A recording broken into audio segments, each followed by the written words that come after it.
The world's energy demands are increasing exponentially. The grid, it's under attack. If the grid goes down, our world goes black. There are all kinds of factors driving the exponential increase in energy demand, but surprisingly, 10% of all energy around the world and 40% of your electric bill is used up by air conditioners.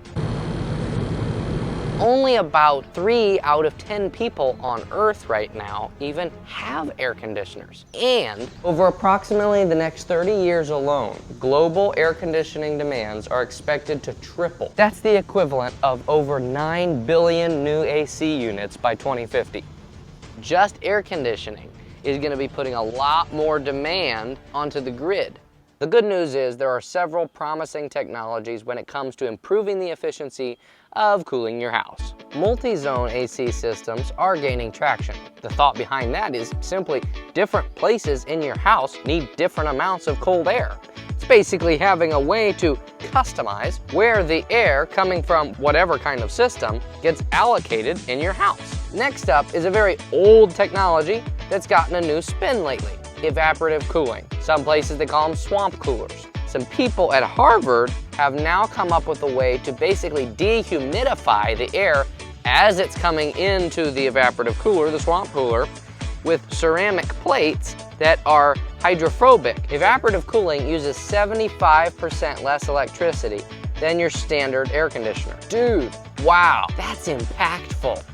Now for the super cool one: geothermal air conditioning.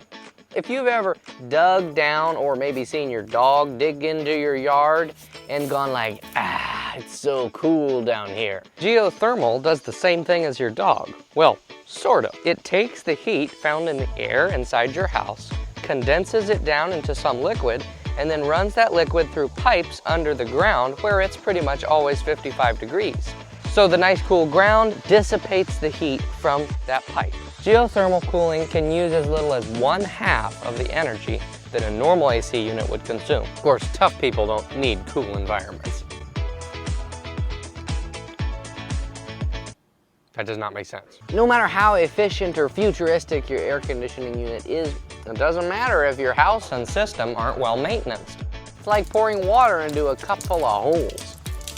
Make sure you spray off your condenser fins every once in a while, change out your filters, check your ductwork, and make double sure your condensate lines don't get clogged. Just the other day, found a duct that was completely off, blowing all that cold air all into the attic, wasting a lot of money, just dollar bills floating into the attic. Make sure your attic's ventilated. You know, allow the air to enter from the sides and exit out the top, hot air rises. You could always think about installing airlocks at each one of your entrances. That's a great option. It would probably only cost several $100,000 per door. And the transition to living on Mars would be much easier.